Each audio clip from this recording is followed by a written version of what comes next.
శ్రీ పోలా ప్రగట్ సత్యనారాయణమూర్తి గారి షేక్స్పియర్ సాహిత్య వైభవం 1వ భాగం 23-26 నాటక ప్రాశస్త్య లలిత కళలన్నిటిలో అగ్రతాంబూలాన్ని పొందిన సాహిత్య ప్రక్రియా భేదాన్ని అనుసరించి 2 రకాలు. 1 దృశ్యం చూసేది, 2 శ్రవ్యం వినేది.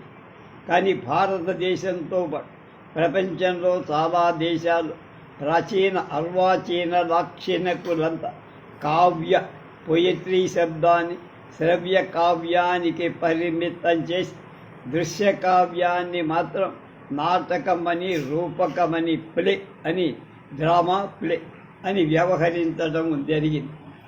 ఈ దృశ్య శ్రవ్య విభాగం సూక్ష్మంగా పరిశీలిస్తే కేవలం స్థూల విభాగం మాత్రమే అని అర్థం. అయినా ఈ విభజన ప్రపంచ సాహితీవేత్తలంతా తమ సాహిత్యాలు స్థాపించటమే కాక దేశికి గుర్తించి గౌరవిస్తారు. దృశ్య శ్రవ్య కావ్యాన్ని సమదృష్టితో మండిస్తున్న రచనలు గల క్లిష్టతని రసజ్ఞులపై అది ప్రసరించే ప్రభావాన్ని బట్టి విమర్శకులలో చాలామంది సాహితీ సామ్రాజ్యంలో దృశ్య కావ్యానికి తరచూ పట్టాభిషేకం చేస్తున్నారు. విమర్శక దృష్టితో చూస్తే ఈ పక్షపాతం సమంజసంగానే ఏంటంటే నాటక రచనా విధానం క్లిష్టతరమై దాని విజయావకాశం సాహిత్యేతర లలిత కళలపై ఎక్కువగా ఆధారపడి వస్తువు, పాత్రలు, సంభాషణ శైలి ఇది సమకూడిత ఆహార్యం, అలంకరణ, నటన, నాటకీయ పరికరాల సహకారం కూడా అవసరం. అన్నిటినీ సమకూర్చుకుంటే కానీ విజయవంతం కాని నాటకాన్ని రచించడం సామాన్యమైన పనేం కాదు. తన సందేశాన్ని బలంగా, శాశ్వతంగా, కాంతా సంహితంగా అందించడంలో కూడా దృశ్యకావ్యం శ్రవ్య కావ్యం కంటే సమర్థవంతమై. అందుకే దృశ్య కావ్యాన్ని పెద్ద పేరు.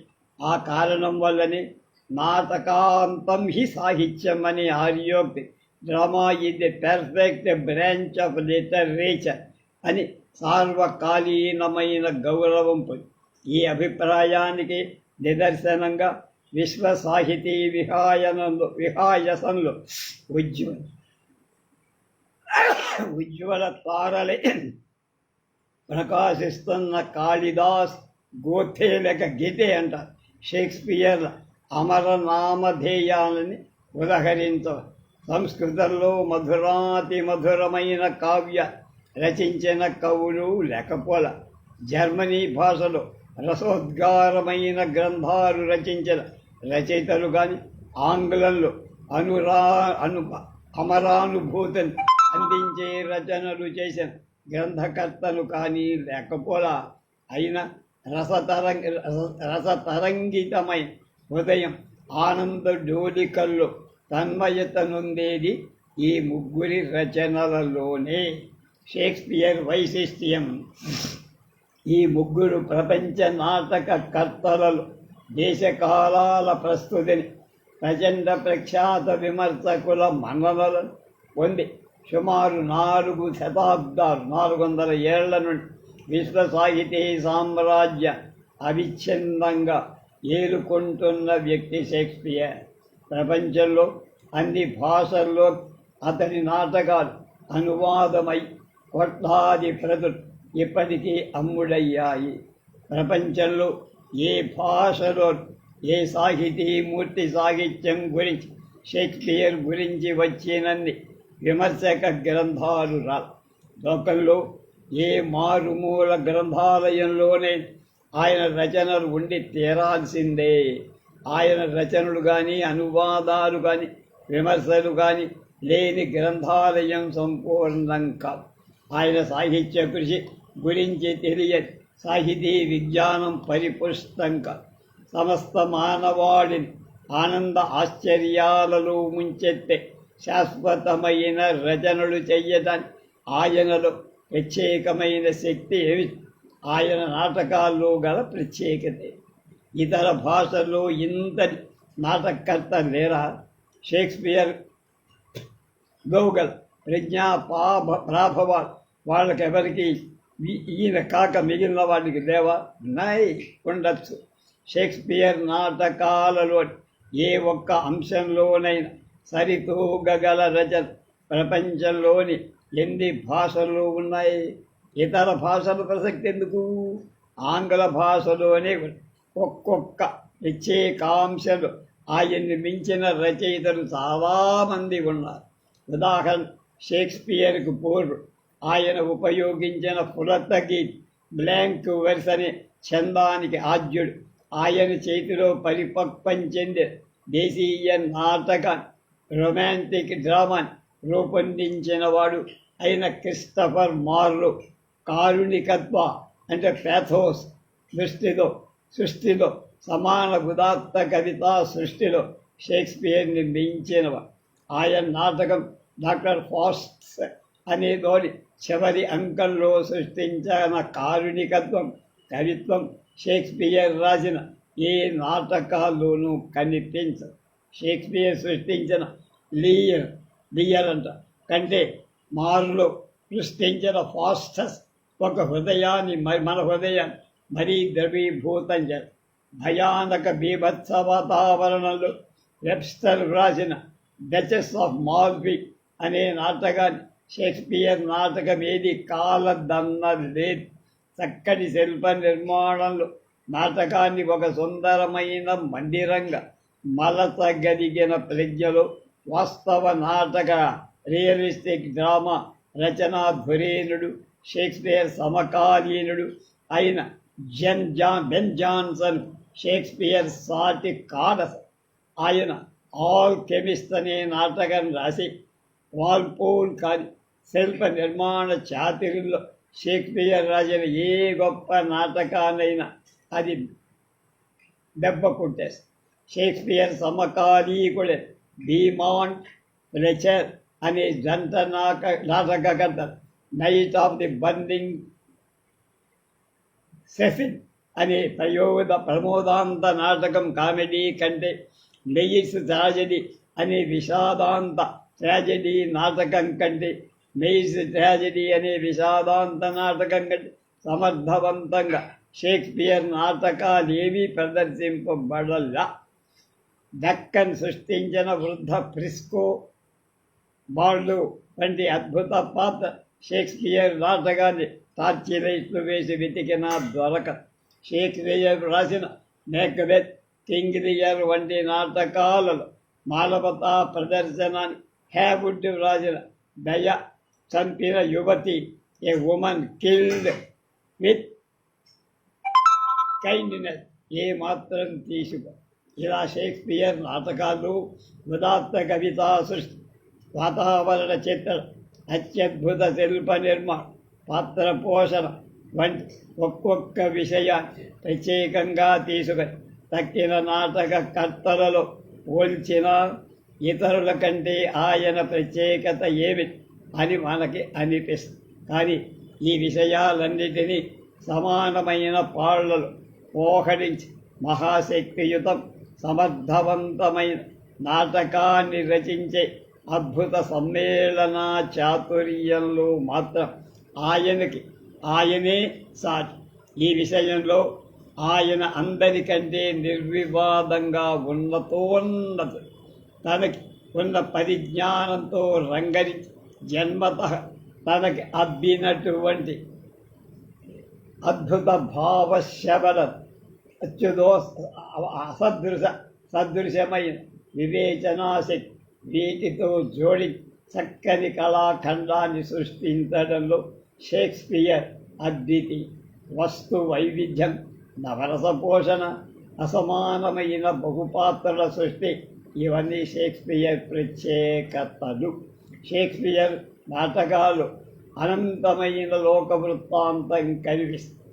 ప్రేమ, ద్వేషం, కక్ష, కార్పణ్యం, హాస్యం, గాంభీర్యం, ఔన్నత్యం, నీచత్వం, ఓర్పు, అసూయ, అది మానవ హృదయ దగ్నమై ఎన్ని వృత్తులో శక్తివంతంగా ఆకర్షణీయంగా ప్రదర్శించగల షేక్స్పియర్కి ఉన్నది యావత్ ప్రపంచంలో ఏ కవికి లేదు.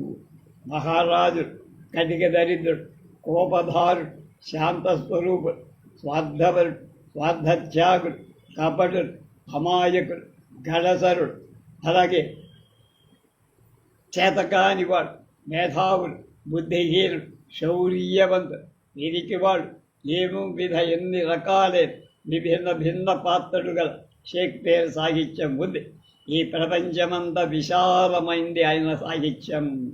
ఇంతటి వైవిధ్యం గల సాహిత్యం కనుకనే శతాబ్దాలు గడిచిన కొద్ది మరింత ఆదరణీయమైన పండిత పామరులు విశేషంగా ఆకర్షిస్తారు. ఈ ఆకర్షణలో గల రహస్యాన్ని సంపూర్ణంగా అవగాహన చేసుకోవాలంటే ఆయన జీవితాన్ని, వాటి సాంఘిక రాజకీయ సారస్వత పరిస్థితుల్ని, షేక్స్పియర్ మీద తమ ప్రభావాన్ని ప్రసరింపజేసిన పూర్వ నాటకకర్తల చరిత్రని, షేక్స్పియర్లో వచ్చిన సాహిత్య పరిణామ క్రమ వికాసాన్ని, ఆయన కవిత, భావుకథ, నాటకీయాలలోని విశేషాన్ని, నాటకీయ శిల్ప భాగాలైన వస్తు పాత్రలు, విషాదాంతాలు, ప్రమోదాంతాలు, విషాద నాయికలు,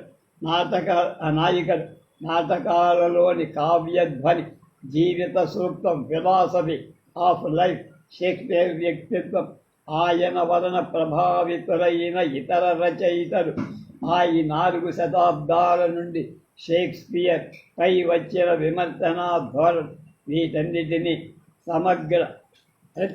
సమగ్రంగా పరిశీలించాల్సి ఉంది. ఇటువంటి కూలంకషమైన నిశిత విమర్శ చేసిన మనకి గోచరించేది షేక్స్పియర్ స్వరూపం ఒక్కటే. అదే సంపూర్ణమైందని విశ్వసించడం విజ్ఞతక. రకరకాలైన రంగుటద్దాల్లోంచి చూసిన సూర్యుడు ఆయా రంగుల్లో కనిపించిన నిజానికి తాను అభిన్నుడుగా ఇదమిద్దనివని నిర్ణయించడం వీల్లేన దుర్నిరీక్షంగా ఎలా ఉంటాడు. షేక్స్పియర్ వంటి మహామనీషుడు కూడా అందరికీ అనేక రకాలుగా అర్థమై అన్ని అర్థాలు నిజమే అనిపిస్తాయి. అంతేకాక ఒక వ్యక్తి కానీ, అతని వ్యక్తిత్వం కానీ, అతని హృదయం కానీ మరో వ్యక్తికి సంపూర్ణంగా అర్థం కావటం అసంభవం. షేక్స్పియర్ విషయంలో అదే మనకు అసంభవం. ఆయన జీవిత విశేషాలన్నో తెలియబరిచే సమకాలీన సాక్ష్యాలు చాలా ఉన్న కొన్నింటిలో కొన్ని రాగద్వేషాలతో ఉన్నాయి. అందువల్ల ఆయన జీవిత విశేషాలు, ఆయన వ్యక్తిత్వం ఫలానాన్ని ఖచ్చితంగా నిర్ధారణ చెయ్యటానికి వీలు పోని అని ఆయన గ్రంథాల నుండి గ్రహిద్దామంటే ఏ కొద్ది పద్యాలు తక్కువ అతక్కిన ఆయన రచనలని నాటకాలు బెర్నార్డ్ షా వంటి వాళ్ళవి తప్ప సాధారణంగా నాటకర్త అభిరుచులకి, ఆయన ఆశయాలకి దర్పణాలుగా ఉండవు. అవి కేవలం తాటస్థ్యం రచన, ఆబ్జెక్టివ్ వర్క్స్. ఈ రచనలైన అసంఖ్యాకులైన సంపాదకుల చేతుల్లో పడి రకరకాల మార్పులను, స్కారిత్యాలను, పాఠాంతరాలు ముద్రితమై ఎన్ని మార్పులు చెందిన ప్రతుల్లో ఏది శుద్ధ ప్రతి, ఏ పాఠం సరి అయిందో ఇవాళకి కూడా నిర్ణయించడం గహనమైపోయింది. దీనికి తోడు ఎందరో విమర్శకులు షేక్స్పియర్ గురించి అనంతమైన సంగతులు పోగు చేసి త్వరకాయన చివరికి ఆయన్ను మానవాతీతుడు, అనంత స్వరూపుడు అనే భ్రమని కొందరు విమర్శకులు ఇంకాస్త దూరం పోయి షేక్స్పియరేనా అనే అనుమానం కూడా వ్యక్తం. షేక్స్పియర్ అపర సరస్వతిగా ఆరాధించేవాడు. ఆయన రాసిన ప్రతి పదం, ఉపయోగించిన ప్రతి విరామ సంకేతాలు, పంక్చుయేషన్స్ అర్థవంతాలు, విశేషార్థ సమన్వితాలు అని విశ్వసించి ఆ విశ్వాసాన్ని విఘాతం కలిగించే విమర్శలు తోసిపుచ్చుతారు. ఈ విమర్శ ఎంత హేతుకమైంది అయినా వాడు వినిపించుకోలా. అందుకే షేక్స్పియర్పై వచ్చిన విమర్శనలు చాలా భాగం విమర్శకుడి దృక్కోణం నుంచి చూసినవే కానీ నిష్పక్షపాతంతో తాటస్థ్య వైఖరితో పరిశీలించినవి. తాటస్థ్య వైఖరితో హేతుబద్ధమైన విమర్శ చేసిన వాళ్ళెందరూ లేరు. వేళ్లపై లెక్కించవ. ప్రధానంగా షేక్స్పియర్ రచనలని పరిశీలిస్తూ వాటిని ఆధారంగా గ్రహిస్తూ పైన చెప్పిన కొద్దిపాటి నిష్పాక్షిత విమర్శక అభిప్రాయాలని ఎడనెడ అక్కడక్కడ గమనిస్తూ షేక్స్పియర్ సేముషి వైభవాన్ని దర్శించడానికి ప్రయత్నించాలి. అలా చేస్తేనే షేక్స్పియర్ మనకి కొంతలో కొంత అవగతం అవుతారు. అలా సాగించిన విమర్శే షేక్స్పియర్కి ఆయన సాహిత్యానికి న్యాయం చేకూర్చగలుగుతుంది. తర్వాత నవయుగోదయం షేక్స్పియర్ కాలం నాటి సామాజిక రాజకీయ సాంఘిక పరిస్థితులను పరిశీలించడానికి ముందు స్థూలంగానైన ఆంగ్ల సాహిత్య చరిత్రని షేక్స్పియర్ పూర్వరంగ ప్రవర్తకులై కవుల్ని ప్రస్తావించడం యుక్తం. ప్రతి ప్రముఖ సాహితీవేత్త తన పరిసరాల పరిస్థితుల వల్ల ప్రభావితులై ఆ పరిస్థితులకు అతీతమై సృష్టి చేసి తన వ్యక్తిత్వ ప్రభావం చేత తన చుట్టూ ఉన్న సంఘాన్ని నూతనమైన దివ్య ఆలోచనల్ని సురుచిరమైన అభిరుచిని అందిస్తారు.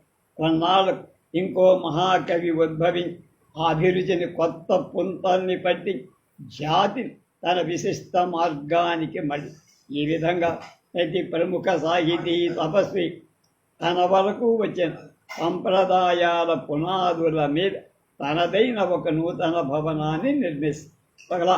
ఒక జాతి ఆశయాలు, ఆలోచన విధానాలు, అలాగే జీవిత విలువలు ఆ జాతి ఎందరి కవుల ప్రభావ ఫలితంగా మార్పులు వస్తాయి. అలా వచ్చిన మార్పులన్నిటికీ మనం ఆ జాతి సాహితీ చరిత్ర వల్లే తెలుసుకుంటాం. దాని ద్వారానే తెలుస్తుంది. అందుకే దేశ చరిత్ర ఒక జాతి కథ అయితే, సాహితీ చరిత్ర ఆ జాతి ఆత్మకథ. దేశ చరిత్ర ఒక జాతి కథ అయితే సాహితీ చరిత్ర ఆ జాతి ఆత్మకథ అన్నాడు హెన్రీ హడ్సన్ అనేటువంటి సాహిత్య స్థితి. ఆంగ్ల సాక్సన్ ఆదిమవాసులుగా గల ఇంగ్లండు దేశం, అలాగే నార్మనుల యుద్ధ దాడుల ప్రభావంగా ఎన్నో మార్పులు చేసి నార్మన్ సాక్సన్ జాతుల సంపర్క ఫలితంగా సౌందర్య దృష్టి, ధైర్య సాహస ప్రవృత్తి గల వీరజాతి బ్రిటన్ దేశంలో ఆవిర్భవి సౌందర్య తృష్ణ గల జాతిలో సాహిత్య జ్యోతి వెలగడానికి ఎంతో కాలం పట్ట. 3-4 శతాబ్దాలు గడిచిన ఆంగ్ల సాహిత్యం శైశవావస్థ నుంచి అధిగమించే నాటి ప్రముఖ ఇటాలియన్ సాహిత్యకారులైన నెట్రార్క్, బొకాషియోచే ప్రభావితుడైన చాసర్ అనే కవి ఆంగ్లంలో నిర్దిష్టమైన కవిత్వం ప్రారంభి. ఆ తర్వాత దాదాపు 1 శతాబ్దం వరకు ఆంగ్లదేశంలో ప్రముఖ కవి ఆవిర్భవించలేదు.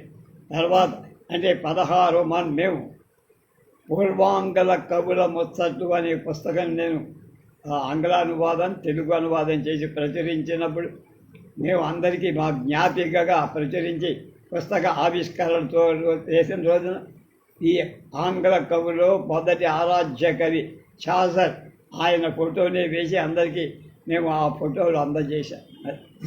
తర్వాత అంటే 16వ శతాబ్ది ఉత్తరార్ధం నుండి ఆంగ్ల సాహిత్య చరిత్రలో ఒక నవశకం ఆరంభమై 1558లో ఎలిజబెత్ రాణి సింహాసనానికి వచ్చింది. నవయుగ ఉదయం ప్రారంభం. నాటి నుండి దాదాపు 45 సంవత్సరాలు 1558 నుండి 1603 వరకు ఆంగ్ల సాహిత్య చరిత్రలో స్వర్ణయుగం. మనకి విజయనగర సామ్రాజ్యంలాగా.